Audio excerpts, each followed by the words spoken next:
Welcome to Football for Fun. Please hit the subscribe button below the video so that you can support the channel and we can crank out more content. Now, enjoy the show. We see the news about Daniel Jones getting $40 million a year. That makes the Geno deal look a lot better. I think we can both agree he was better than Daniel Jones last season. Yeah, Right. you can debate that. Daniel Jones can run. That's nice, cool. But Right. I'd rather have Geno. I'd rather have Geno for sure, based on last season alone.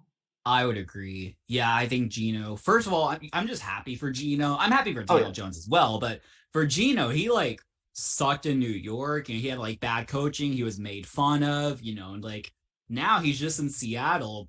He was kind of initially on the worst end of the Russell Wilson trades where it's like this superstar got traded and then you just got the leftover backup who's going to compete with Drew Lock of all people. And then eventually he just, he's what, 31 or something like that. He just gets way more money than he ever had combined in his life. So very happy for him.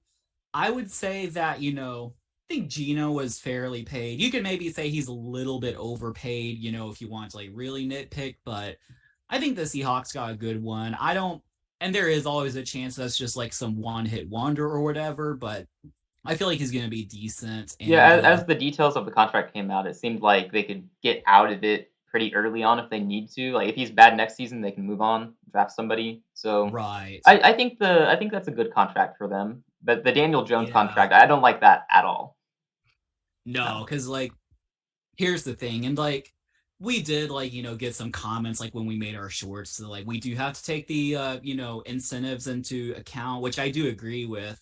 However, I still feel like the Daniel Jones contract That is still looks bad. it's questionable. And here there are a couple of reasons. On a very basic level, he only had one good season and then he's suddenly getting a bunch of money. And also It's not like there's he a was chance elite because that last season either. no, exactly. He was good. He wasn't great. And also there's a chance did he get 80 million guaranteed, I want to say? I think he got around 80 million guaranteed. Yeah. Yeah, so what if he just absolutely stinks these next 2 years and Giants have to move off him? Because even if it's only the guaranteed money, that's 40 million a year for a quarterback who Right. could absolutely stink it up. So you just don't know.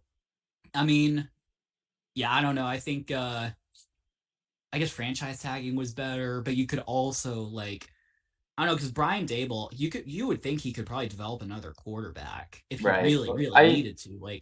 Yeah, but franchise Because tagging him seems like more reasonable if the question is can he keep up this level of production or take it further. Definitely would prefer franchise tagging him and seeing if he can do it again, and then you can work on extending right. him long term for 40 plus million a year. Right. So I'd heard a theory because well what last year he succeeded partly because they primarily focused on running. It's running with Saquon, even running with Daniel Jones, I heard this theory that you franchise tag him, and even if this does not give you the best chance to win, you treat Daniel Jones like an actual quarterback. You make him throw 25, 30 times a game. Or yeah, a game. And then just see if he has it or not. Right. Because yes, it may not, just based on the styles or whatever, it may not give you the best chances to win that season, but you can see can he if he's in some shootout with Patrick Mahomes, can he hold in there for 50 throws, or I is mean, he he's being just paid like it, so you'd think he exactly? could. And if you have to revert back to this running strategy, you could just get another quarterback. Lamar So Jackson. true. Tank for who? Caleb Williams. Yeah, So he can always run. possible. I think yeah, I would say probably Geno's pretty fairly paid. Daniel Jones, that contract doesn't really make sense. Even taking into account the incentives and stuff like that, it's still an I mean, insane they're putting contract a in my lot of opinion. trust into him to take another step, or I don't know. I don't like it, but good luck, New York. I guess. Good luck. Right. Definitely. I mean, if Well, they add a bunch of receivers, maybe it'll work out. that's true.